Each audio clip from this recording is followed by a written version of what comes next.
If someone came up to you and said, hey, if you just change the way you breathe, you can hack your stress, sharpen your focus, master your emotions, and completely transform your life, your first reaction, assuming you're a mentally fully functioning adult, would be, yeah, okay, how? It sounds implausible. It sounds like someone trying to sell you at 3 a.m. on an infomercial right after the magic ShamWow towel. I know you've been breathing every second of your life. It's the one thing on your resume you've been doing continuously since birth. If breathing were really that powerful, wouldn't we all be walking around in a state of pure bliss? Wouldn't your commute be a Zen paradise instead of a test of human patience? And that is exactly what we're tackling today. By the time you finish this episode, we are pulling back the curtain on the 5 primary pathways through which breathwork works its magic. And more importantly, you'll get why something as ordinary as taking a breath can produce some extraordinary results. So pop in those earbuds, take a deep breath, or a lazy one, we don't judge yet, and let's dive into it. It's more than oxygen. Most people think breathing has one job: get oxygen in. That's it. Inhale the good stuff, carry on, but people forget about the other half of the deal. Get the carbon dioxide out. It's a package deal. Your breathing isn't just a gloriously automated air pump. It's a constant 24/7 group chat with your brain, your heart, your nervous system, your attention, and your emotions. In other words, breathing is basically Slack. It's one of your body's primary internal communication systems.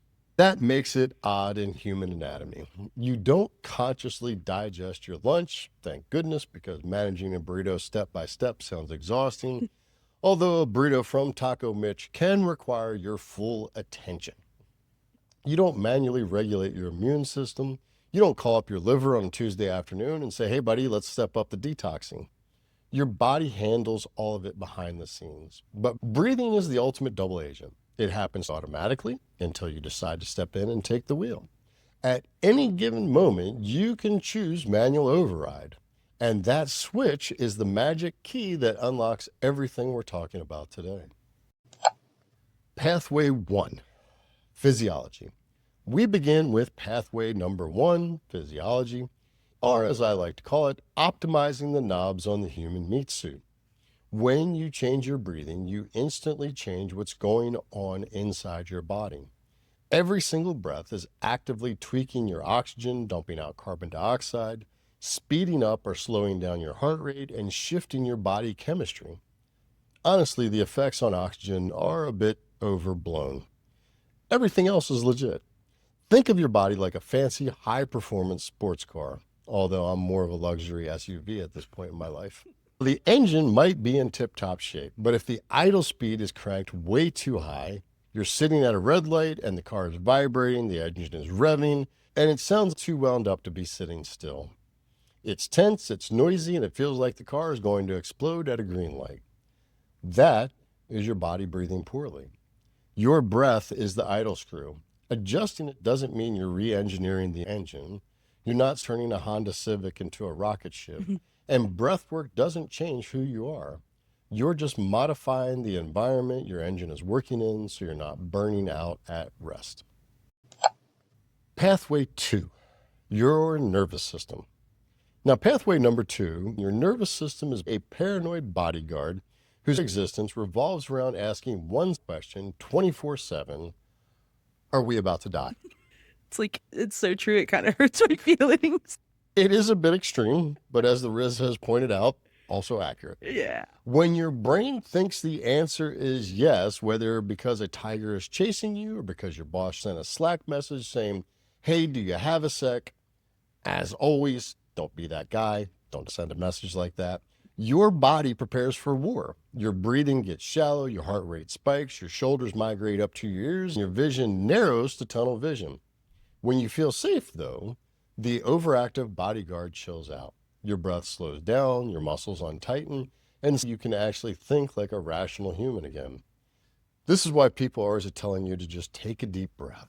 They're not trying to inflate your lungs for funsies.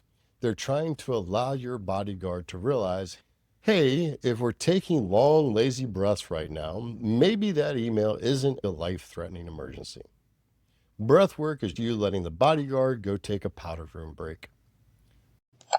Pathway 3, your attention.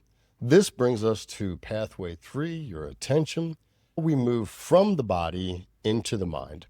Most of us, unfortunately, spend about 90% of our day trapped inside our own brain attics. We're overanalyzing that weird thing we said in 2014, planning dinner, worrying about taxes, or replaying a conversation with a snippy barista in our heads where we came up with the perfect comeback 3 hours too late. Your breath gives your crazy wandering mind a bone to chew on. It's not that thinking is bad, thinking is great. But most of us don't even realize we're spiraling until we're 6 layers deep into a fake scenario. The breath acts like an anchor. It's a polite little reminder to your brain going, hey, buddy, over here, back to reality, right here, focus. And once your attention stops bouncing around like a screensaver, cool things start to happen. Pathway 4, awareness. Enter pathway 4, awareness. Once your paranoid bodyguard calms down and your mind stops bouncing off the walls, you start noticing stuff that was sitting right there.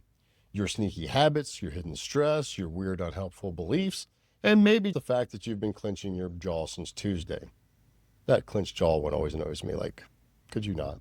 At Breath.Energy, we believe breath work doesn't create awareness. It creates the conditions where awareness is possible. Try to hear a whisper at a nightclub, or for some reason a Sunday brunch spot here in Phoenix with a DJ. I'm just trying to eat eggs Benedict, man, not boogie down to LS Dream at 100 decibels. What's up with that? Like, seriously, brunch spots. Stop that. Breath work doesn't change the whisper. It turns down the music in your head so you can hear what's going on. People come to breath work wanting quick stress relief, but they stick around because they have a fuller understanding of themselves. Pathway 5, practice. Finally, pathway 5, the magic of practice. We got through all of them in the correct order. Go me.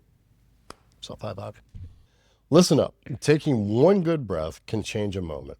One solid breathwork session can turn around a tough week. But repeating it and doing it again, it changes how you navigate your entire life. It's like going to the gym. Going once feels great, but doing one set of bicep curls doesn't make you look like Chris Hemsworth. It would be a lot cooler if it did. I was mistaken for Chris Hemsworth's stunt double one time, but it was the time that he played Fat Thor. So, Aw. a year of consistent training, though, you're lifting heavy boxes like a champion. Breath is the same. You're not just collecting cozy little relaxation moments like Pokemon cards.